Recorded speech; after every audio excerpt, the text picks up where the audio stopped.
I'm going to call the meeting to order. This is a regularly scheduled Greer City Council meeting called and convened this evening, August 8th, 2017. Having called the meeting to order, I'd like to ask if you would to stand and join us in the Pledge of Allegiance, and I will lead an invocation for council following that.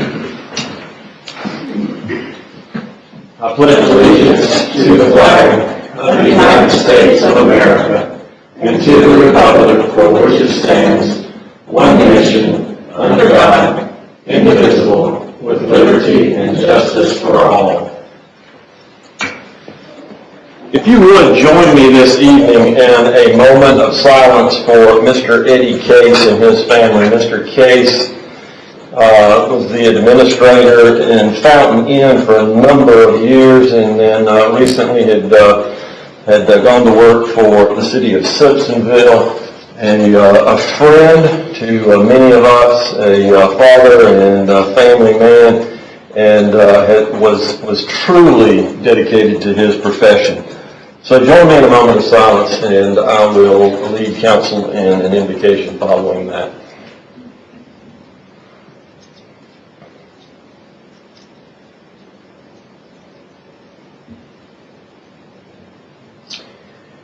Lord, indeed, we do thank you for the memory of Mr. Case. We thank you for the calling that you placed upon his life to come from the private sector and offer himself to be on a council and to see the difference that he could make in that role, and then offer himself to be an administrator. And we know that his fingerprints are all over the town of Fountain Inn, and he was very proud of that, and rightfully so. And we ask that you provide grace and comfort to his family this evening. We thank you for all that he accomplished, and pray that you will be with that family as they transition through this difficult period, and ask that you'll surround them with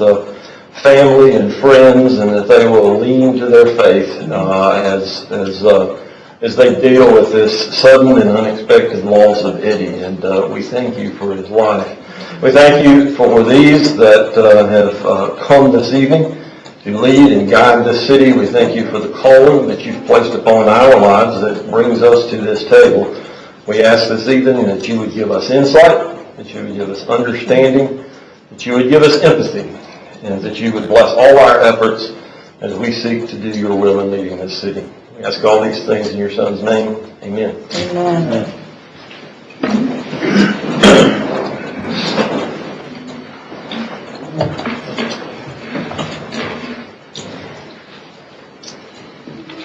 Ms. Duncan, anyone to appear in public forum this evening? No, sir. With that, then we'll move to the minutes of the council meeting from July 25th. In my absence, Mayor Pro Tem Riley Bettis presided over that meeting. Any items of note for the clerk in regard? I'll entertain a motion to receive the minutes. So moved. Second. Have a motion and a second. Any items of note for the clerk in regards to those minutes? Hearing none. Ms. Duncan? Mr. Arrowwood? Yes. Ms. Booker? Yes. Mr. Dumas? Yes. Mr. Bettis? Yes. Mayor Danner? Yes. Council, this evening we've got some special recognitions to make, a rather lengthy list, but that's always good. We've always like to recognize those employees who are celebrating anniversaries with us, and indeed there is a lengthy list this evening, but we want to make sure that each and every one of these folks know how much we appreciate their service and the time that they spend.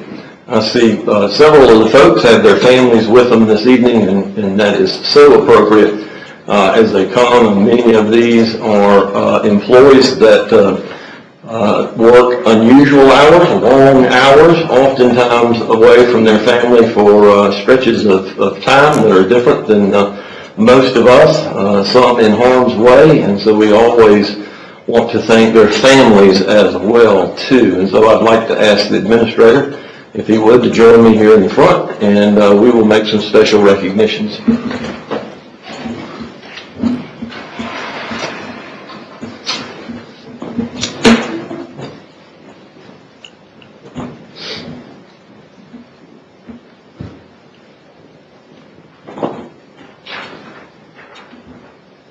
We will cover you individually, but I want to read a resolution recognizing and commending the City of Greer employees, and it says, whereas the City of Greer endeavors to recognize and reward its dedicated and faithful employees, and whereas Clayton Anderson has served in the Police Department for 5 years, Daniel Hanson has served in the Fire Department for 5 years, Jonathan McWhite has served in the Police Department for 5 years, Tyler Mitchell has served in the Police Department for 5 years, Matt Tidwell has served in the Fire Department for 5 years, Colette Patella has served in the Municipal Court System for 10 years, Richard Briggle Jr. has served in Public Services for 10 years, Connie Heights has served in the Municipal Court for 10 years, Jason Bash has served in the Police Department for 15 years, Lisa Godfrey has served in the Police Department for 15 years, David Seifert has served in the administration for 20 years, and Randall Williams has served in the Fire Department for 20 years.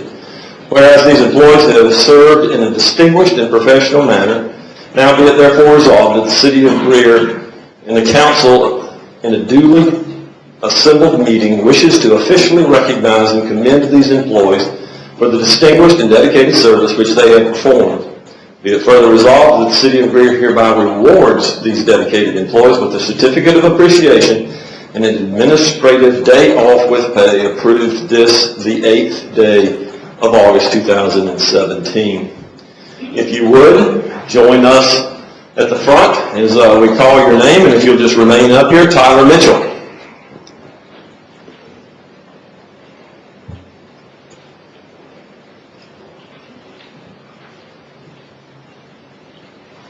Thank you, sir. We appreciate it. Thank you. Stay with us a sec. Clay Anderson.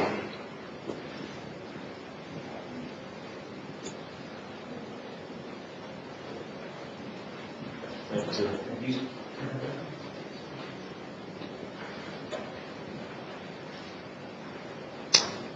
Matt Tidwell.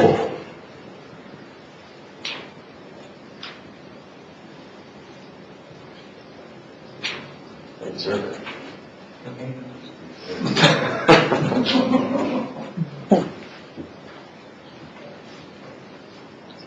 Ricky Bridwell.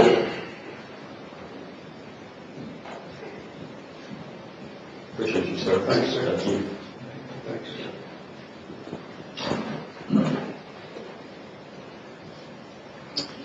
Jason Bash.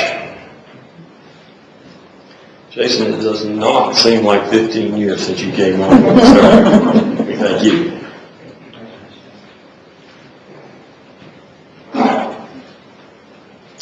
David Seifert. Appreciate it.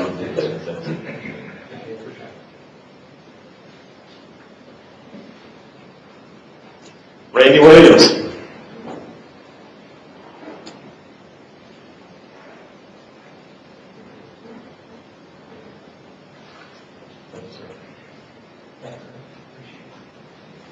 And I saw one or two come in. We haven't missed anybody, have we? Okay, we just wanted to make sure. Please join me in a round of applause.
With that, we'll move on to a report this evening, a departmental report. Kirsten Presley was Is the court... maybe we need to talk her. Is the court administrator and will present her annual report. This is an opportunity for us to, us as council and for you as citizens as well to glean a better understanding and insight into the various different departments of the city. Our court is no exception to our growth, and our hats have been off to Kirsten and her staff the last several years as they have come up with a number of innovative ways to meet the growing needs of our court department, and I am sure that if our judge were with us this evening, he would echo that remark as well, too. So the floor is yours, Ms. President. Good evening, Mayor, Council. And thank you for allowing me to come in front of you again. This is going to be 10 years in this position. A lot longer at the city, but 10 years in this capacity. So I just want to thank you for the opportunity to come to work at a job I love every day. Not everybody gets to say that. As the judicial arm of the city, we exist to serve the public. We are committed to providing the highest level of customer service while obeying the laws of South Carolina. It's been a few years since I've gone over the staff, and we've had some additions, and we've switched some people around, so I wanted to put their faces up tonight. Suzette Kimmons has been with us since '98. Colette Patello and Connie Heights, this is their 10th anniversary with us. And then we have a new clerk, Erin Tremblay, who's actually started in the police department and moved on into our department this past November. Our judicial court staff has certainly grown. Last year you afforded me an extra position, a full-time ministerial recorder. With that, we were able to move Ann Pitts from our clerks into the nighttime judge's position. Carol Reynolds supervises those, and we were able to move Terry Murray from nights to a day shift that's a 10 to 6 shift, which covers a really busy time of the day for us. On the weekends and holidays, we always have somebody there or available on call, and those are Denise Livingston, Ed Demko, Kathy Hiles, and our newest addition is Lynn Williams, and he joined us on June the 7th. Our judges, of course, always put Judge Mims up there if I have an opportunity, our chief judge. We have Judge Johnson and Judge Calmeese that fill in when he's not available. And just an extra side note, when I started here in '95, Judge Johnson was actually a prosecutor for the city of Greer. So he's made a full circle and come back to us. Our courtroom and hearing room usage, these two rooms are used on a daily basis. We have traffic court every Wednesday, preliminary hearings for general sessions, Greenville cases 1 day per month. Pre-trial conferences we hold 6 days a year. Domestic violence court is 1 day per month. Jury trials and plea days go hand in hand, so if it's 6 weeks of jury trials, then it's 6 days of plea days. Judge Sims uses our courtroom approximately 6.5 days per month. We also have the DMV who holds administrative hearings. We have the police department who holds training sessions there. We have some neighborhood watch groups that use that now as well.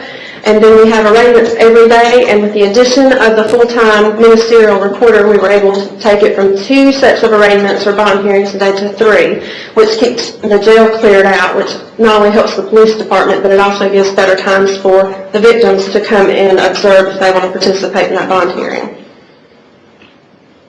Arrest warrants and arraignments. Our arrest warrants were 9% increase this year. We issued 1,503. And we conducted 1,497 arraignments, which was a 20% increase from the previous year. Search warrants, these are for when the officers need to search a residence, a car, they need telephone records, they need medical records. This is the kind of warrant that they use to get that. We issued 61 of those this year, which was a decrease of 26%.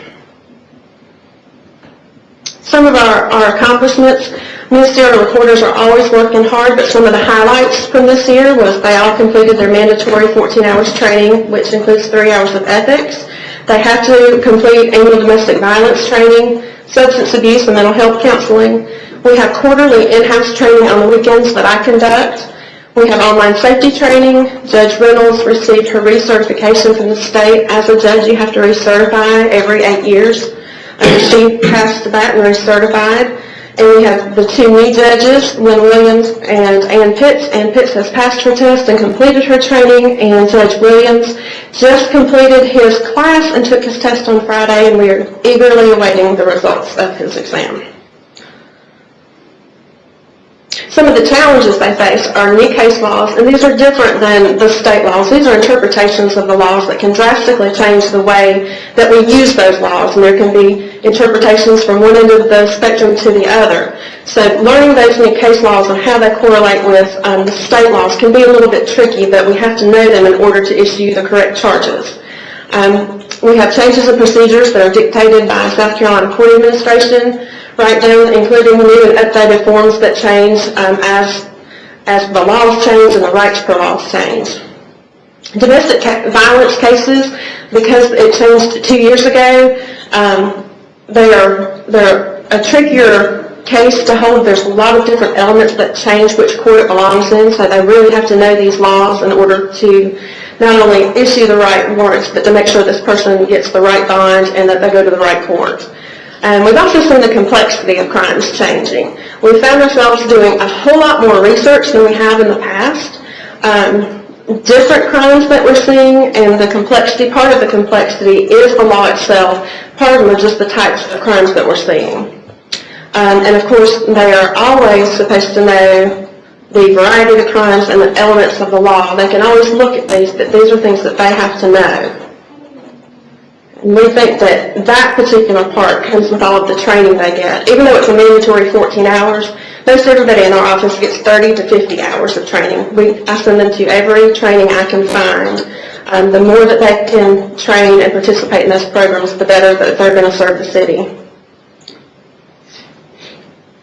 Our clerks also stay very, very occupied. They've completed victim service provider training, local training on domestic violence and crimes against children. We do in-house training where I do that with them as well. And the Municipal Court Administration Association, they have 2 conferences a year that I send different clerks to, and I've been elected back onto the board of directors and found out that my 1-year term just went to 2 years. I agreed. I don't mind. That's a really great organization. It's the only organization out there for municipal clerks. Everything else is geared more towards magistrates, so that's something I enjoy doing. Other things are continuous maintenance of all of our files, monitoring all the programs that we have and all of the alternative sentencing that Judge Mims comes up with, fostering our partnerships with service providers, our quarterly online safety training, and we have several employees that serve on different city committees. Challenges. When I asked each one of them, I got the same answer from each one of them, and so I made them come up with another one, because it was the one in red that everybody said to begin with. So keeping up with jury trials, and that's something we have no control as to how many of those are coming in per court date. There's no rhyme or reason, there's no percentage we can figure out. Some days we may have 0 jury trials come in, other days we might have 20 come in. So keeping up with those can be a challenge. Those are very, very time-consuming trials to keep up with. Of course, the changes from court administration keep us on our toes. Learning new and updated forms, everything the judges know, they have to know. They have to know how to fill them out. They have to know what they can assist with. And of course, expungements, which are not going away. And in fact, we had a 75% increase this year on those. Wow. We did 376 expungements, and again, these can take anywhere from 15 minutes to an hour apiece. No less than 4 people are involved with them, with the last stop being on my desk, so there's usually a pretty good stack there. But I'm the last checks and balances, so I want to make sure that what they have done, this is destroying an arrest record. So I don't take that lightly. They have to come to me for the final approval. So I look at all of them. May 16, 2016 was the last change in expungements, which is what caused the 75% increase. This year we were fortunate that no legislation has come through yet. It's in the Judiciary Committee in the House right now, and it will add more cases that are eligible to be expunged. So far it's favorable. It's gotten a favorable report. We expect it to pass. So this will increase this number again. We can't just work all the time, so just for fun and for team building, we do lots of other activities. We have a Christmas party every year. We do a cookie exchange in the office. We do Sunday brunch. One clerk or one of the judges will host a Sunday brunch at her house where we will all attend. Then the next time it'll be someone that offers it at their house where we have a game night. We also do food day every other month, and we catch all the birthdays and celebrations in there, and we use it as a competition.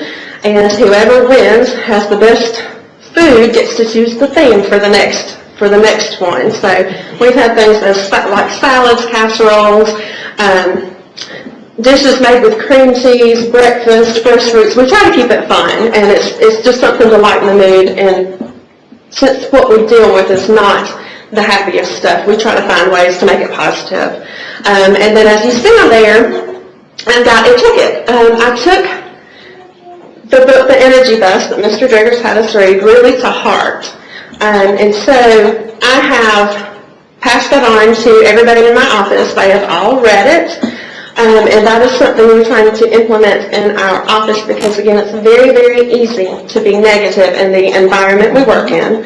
And so if you don't choose to be positive, the negative parts will drag you down. So this is something that we're trying to implement.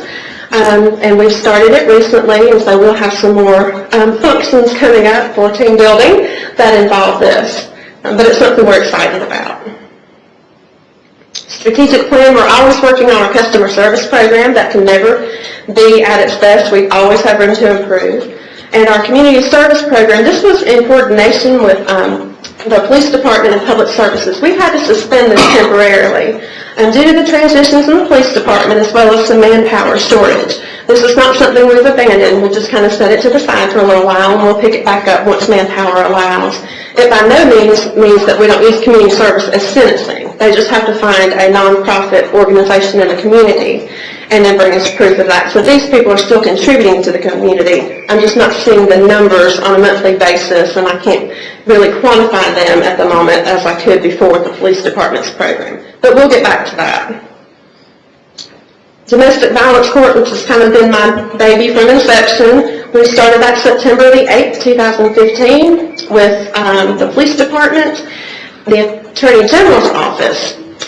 We thought we were going to lose that this year. Legislation gave each county money for a domestic violence program.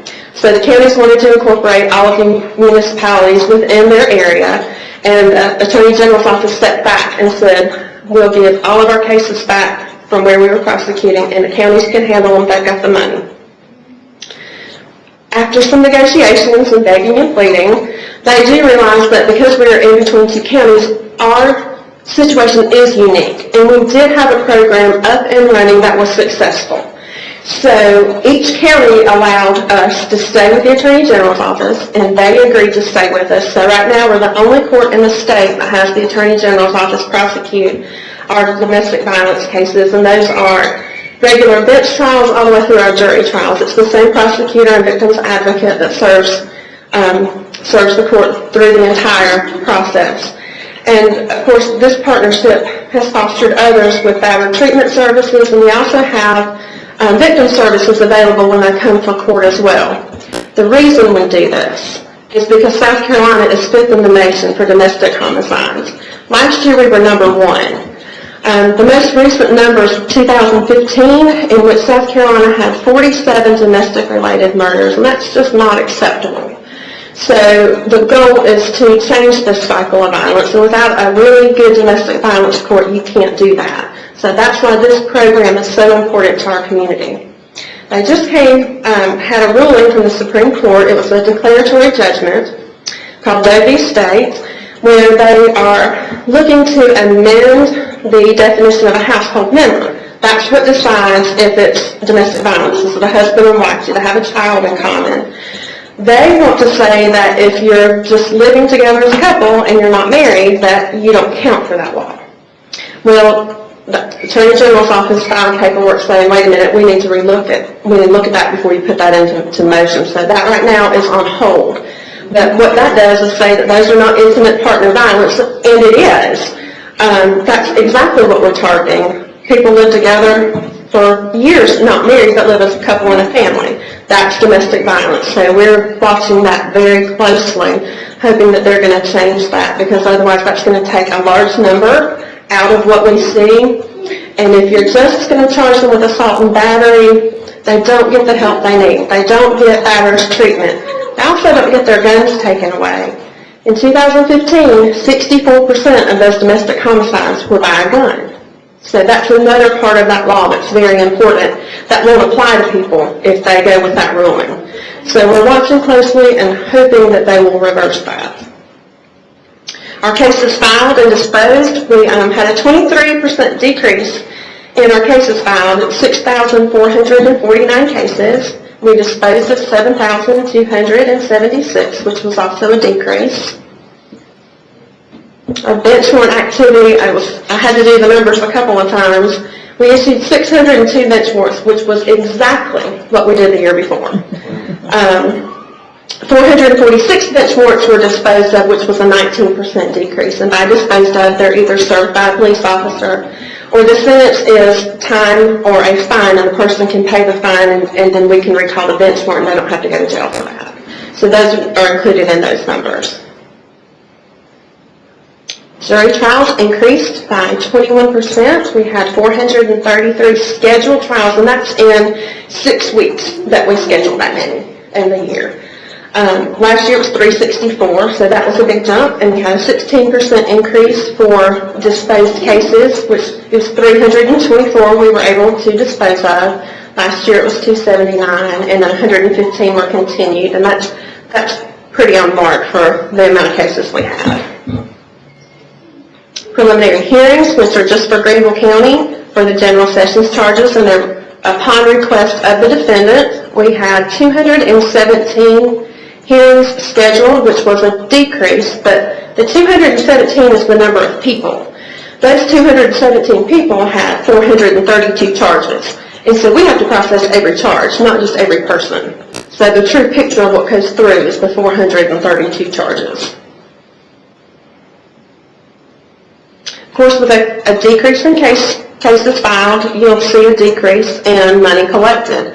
Total money collected was down almost 16%. We collected $750,749.41. And when your total money collected is down, your revenue is down. So we had a 17.6% decrease. We collected, or the revenue for the city was $226,726.14. And I'll be glad to take any questions you have. Council? Especially it relates to one of the last slides you showed, but this was actually one of the first that you showed. Number of people and number of charges was almost double, but I noticed in number of charges arraigned, there was a real spike in the last 2 years in terms of number of charges arraigned. Is that relative to the number of charges per individual, or is that something different? I mean, it's relative to the number of charges per individual. We're seeing a lot more of your identity theft and financial transaction card frauds. Those in particular, when somebody takes someone else's identity or debit card, usually it's not one charge. You're going to look at 10, 15, 20 charges. They're going to go from store to store, place to place, using that card while they've got the opportunity. When you're looking at your higher level domestic violence charges, oftentimes you're going to have a gun charge to go with it. You're going to have a kidnapping charge to go with it. You're going to have, there's going to be children involved. There's going to be charges for committing that crime in front of the child. So as the type of cases become more complex, each case has more charges. and so I think, I obviously know the answer to this, but we collected nearly $800,000 in fines, and we kept about less than a third of that, about a fourth of it. It's a lot of work for what we get to collect, but the state assessments, you take whatever, if the judge says $50 plus court cost, the state automatically adds 107.5% on top of that. They add a $25 law enforcement funding fee on top of that. They add, if it's a criminal case, it gets another $25.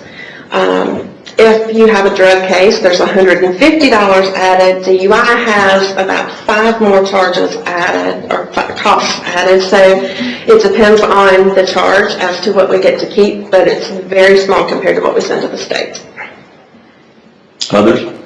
The amount that you net take in varies obviously a good bit. When you do your budgeting, what do you forecast? Do you even depend on that at all? David does that. Okay. There's no way to know. Some years I will expect it to be a better year with like set off debt. If employment's better, then I kind of hope that there will be more taxes to take, but there seems to be no rhyme or reason to that. So we just collect what comes in. So either way, your budget is pretty well. No way of telling. Okay. Ms. Mills, it's actually a very good point, is contrary to what we will hear sometimes, is that, the city relies on those resources, or there's quotas, or there's all of those types of things that relate to that as a revenue source. We don't budget for that in that regard in any way. The department operates completely independent of the revenue that is generated either through fines, tickets. So the PD doesn't do anything relative to its budget on fines, nor does the court. We keep that completely separate. So that just kind of flows back into the general fund? It goes back to the general fund, but we have no offset to the expenses of either the PD or courts relative to those revenues. Okay, thank you. Who's driving the expungements? You said that there are several of those that are kind of pending that could add to your workload. I mean, where is all this coming from? I can get that for you. I might have it with me.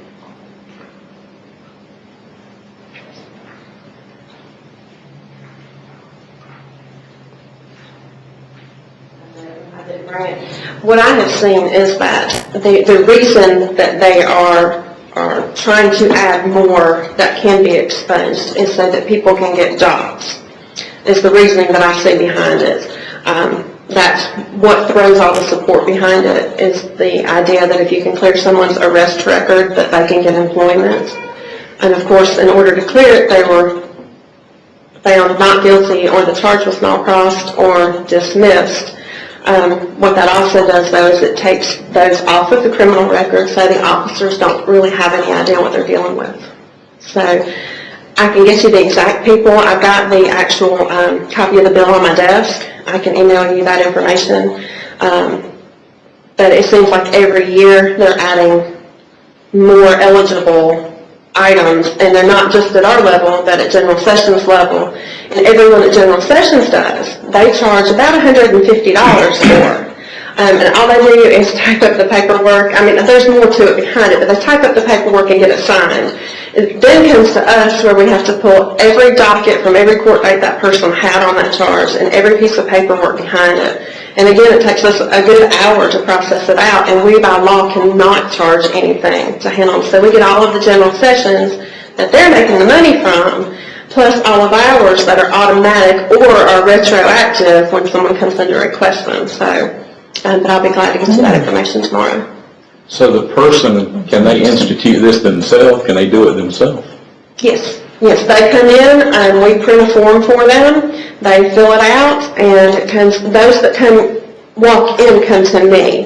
The court clerks don't process those. They process the automatic expungements that come from a court date. But anybody that walks in requires a little more research as to whether they're eligible, so those all come to me. But did you say that there are people who do that for them too, and charge $150?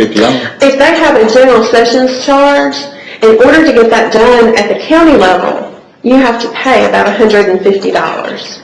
And they're allowed to collect that money. But it specifically says in law that we cannot charge. But you don't have to hire a lawyer or anything? No, you do not. Does that only apply to misdemeanors, or is it's not felonies, correct? Or It can be. it can be? Mm-hmm. I didn't know that. So they could be charged multiple times, and as long as they're not found guilty, Or No one will ever know. not processed, yeah. Right. No law. Because it is a destruction of arrest records, so it's not just your court records. But when I'm done with everything, I send a copy to the police department. They have to remove it from all of their records as well. So it's really, it negates the arrest and all the paperwork that came with it.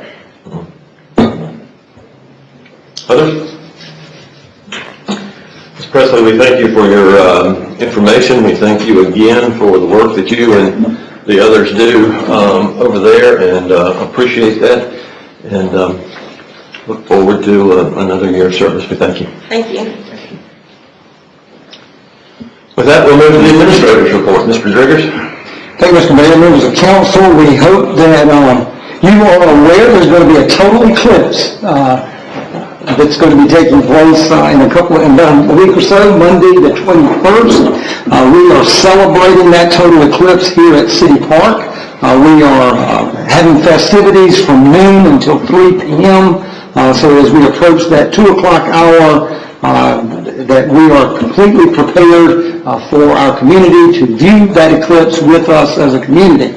We have special glasses that have been ordered, and they will be on site here. We have a food truck that's coming in. We have some refreshments, those types of things. It's a free event, but the vendor obviously would be charging for any of those types of things.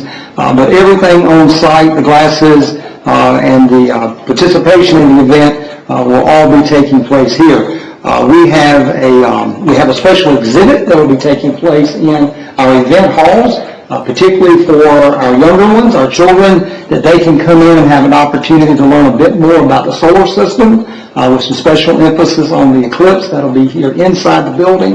The way that the eclipse is positioned, we are encouraging folks that we'll be in the amphitheater, and again, we will be instructing folks how to properly use the glasses so that they can view that as well. We're excited about the opportunity. As we've mentioned once before, this will be the only time we ever do this event. So, at least any of us will do this event.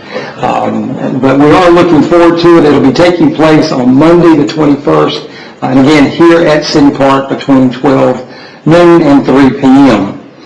Just as a reminder, you should have received some information that we are hosting one of our wellness breakfast meetings that will be taking place the next morning after the eclipse on the 22nd. It is from 7:30 to 8:30 here. So we do ask you that if you would like to attend that, just let us know and we'll get you signed up for that.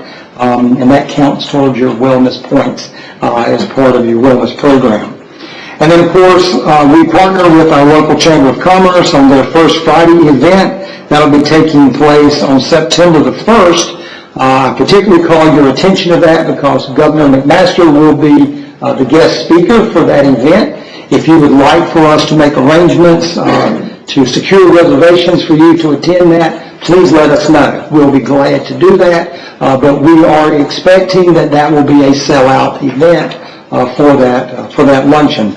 And again, that's the First Friday event on September the 1st from 11:30 to 1, and it'll be here. Again, the guest speaker for that event is Governor Henry McMaster. Those are the only items that I have for council's attention this evening. Certainly available to answer any questions that you may have. Thank you, sir. Thank you. With that, we'll move to appointments of boards and commission. The Election Commission has a vacancy following the resignation of one of its members. Does anybody have anybody that'd like to nominate this evening? I would remind you that we need to fill that position at an upcoming meeting. I sought some information from our clerk about that position. It is not terribly difficult to serve on that commission. You have to be a registered voter and live inside the city. So if you know somebody that might be interested in that position, I would urge you to seek some information that you could present to council in that regard.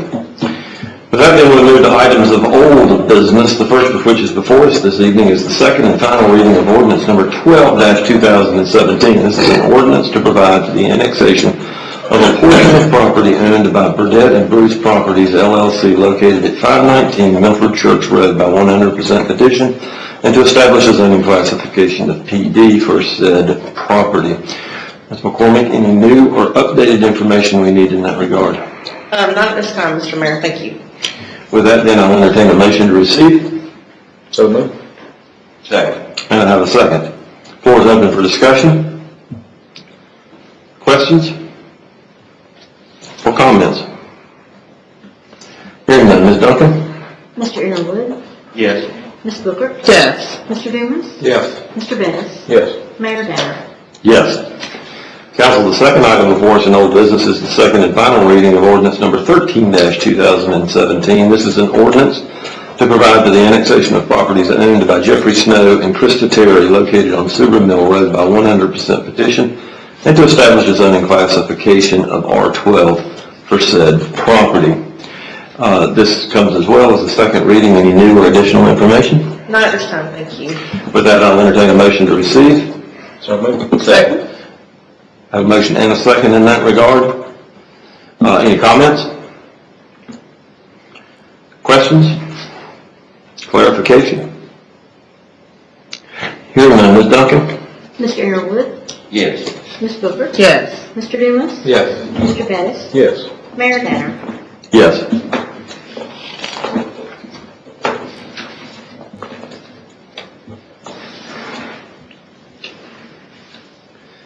Council, the next item before you should be the second and final reading of ordinance number 22-17.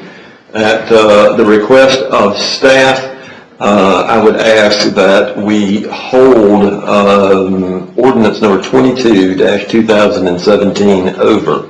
Do I hear a motion in that regard? So moved. Second. I have a motion and a second. Any additional information needed from council in that regard? Ms. Duncan? Mr. Aaron Wood, Yes. Ms. Booker, Yes. Mr. Dumas, Yes. Mr. Bettis, Yes. Mayor Danner. Yes. Council, that moves us to the second and final reading of ordinance number 23-2017. This is an ordinance to provide for the annexation of a portion of property owned by FCR Estate Partnership located on Old Jones Road by 100% petition, and to establish a zoning classification of R12 for said property. Ms. McCormick, any new or additional information in that regard? No, sir, not at this time, thank you. I'll entertain a motion to receive So moved. and a second. Second. Floor is open for discussion. Hearing none. Ms. Duncan? Mr. Aaron Wood, Yes. Ms. Booker, Yes. Mr. Dumas, Yes. Mr. Bettis, Yes. Mayor Danner. Yes. Final item of old business is the second and final reading of ordinance number 24-2017, an ordinance to provide for the annexation of property owned by Marsco LLC located on Ingleby Street by 100% petition, and to establish a zoning classification of DRD for said property. Ms. McCormick, any new or additional information in regards to ordinance 24-2017? No, sir, not at this time, thank you. With that, I'll receive a motion. So moved. Second. Have a motion and a second. Floor is open for discussion. Hearing none. Ms. Duncan? Mr. Aaron Wood, Yes. Ms. Booker, Yes. Mr. Dumas, Yes. Mr. Bettis, Yes. Mayor Danner. Yes. Council, we'll move to items of new business, the first of which is the first reading of ordinance 25-2017. This is an ordinance to change the zoning classification of property owned by Herman Cox located at 401 North Main Street from C2, which is commercial, to R7.5. Ms. McCormick? Thank you, Mayor Danner. The applicant, Mr. Cox, is requesting to change the zoning classification from C2 to R7.5 in order to sell and have the new owner construct a single-family residence on that property. You cannot currently build a single-family residence or live in a single-family residence that you were to newly construct in the C2 commercial zoning classification. R7.5 is the most appropriate for that location because the size of the lot dictates that zoning classification. It's smaller than 10,000 square feet. It's an existing lot there at the corner of Main, and it's just out of the city, or just in the city, but just off of Main Street. By show of hand, is the owner of the property or a representative of the owner of the property with us this evening? Record will indicate no one said so. Entertain a motion to receive for the purpose of discussion. So moved. Second. Motion and a second. Any discussion in that regard? Questions? Comments? Ms. Duncan? Mr. Arrowood, Yes. Ms. Booker, Yes. Mr. Dumas, Yes. Mr. Bettis, Yes. Mayor Danner. Yes. Second item before us this evening is the ordinance number 26, 2017. This is an ordinance to change the zoning classification of property owned by Ken Latu, located at 200 Balkan Street from R12 to R10. Ms. McCormick? Yes, thank you, Mayor Danner. Ordinance 26, 2017, the rezoning request for a change from R12 to R10. The applicant desires to subdivide his property from one larger lot into two, and unfortunately, it's not quite 24,000 square feet, which would be required just at 23,000. Therefore, he is requesting a change to R10 in order to subdivide that lot into two pieces to construct an additional residence. By show of hand, is the owner of the property or a representative of the owner of the property with us this evening? Thank you, sir. The record indicates someone did. If you'll be available to answer questions if we have any, we'd appreciate it. I'll entertain a motion to receive. Second. Have a motion and a second. Floor is open for discussion. Hearing none. Ms. Duncan? Mr. Arrowood, Yes. Ms. Booker, Yes. Mr. Dumas, Yes. Mr. Bettis, Yes. Mayor Danner. Yes. Last item of new business we have this evening is the first reading of ordinance number 27-2017. This is an ordinance to provide for the annexation of property owned by William McCullough, Chatham LLC, and Karen Robinson, located on Genoble Road and Robinson Road, by 100% petition and to establish a zoning classification of I-1 for said property. Ms. McCormick? Thank you, Mayor Danner. We have 229 acres of property located at the corner of Genoble and Robinson Roads. This is a industrialized area. It's becoming more industrial, as you know. And the owners there are three owners, Mr. McCullough, Chatham LLC, and Karen Robinson, do request to have their property annexed into the city and zoned I-1 for future industrial development. That's all I have at this time. I'll entertain it. By show of hand, is the owner of the property or representative of the owner of the property with us this evening? Let the record indicate so that someone did. If you'll be available for questions, I appreciate it. I'll entertain a motion to receive. So moved. Second. Have a motion and a second. Questions? Comments? Hearing none. Ms. Duncan? Mr. Arrowood, Yes. Ms. Booker, Yes. Mr. Dumas, Yes. Mr. Bettis, Yes. Mayor Danner. Yes. Council, having no items in executive session, stand adjourned.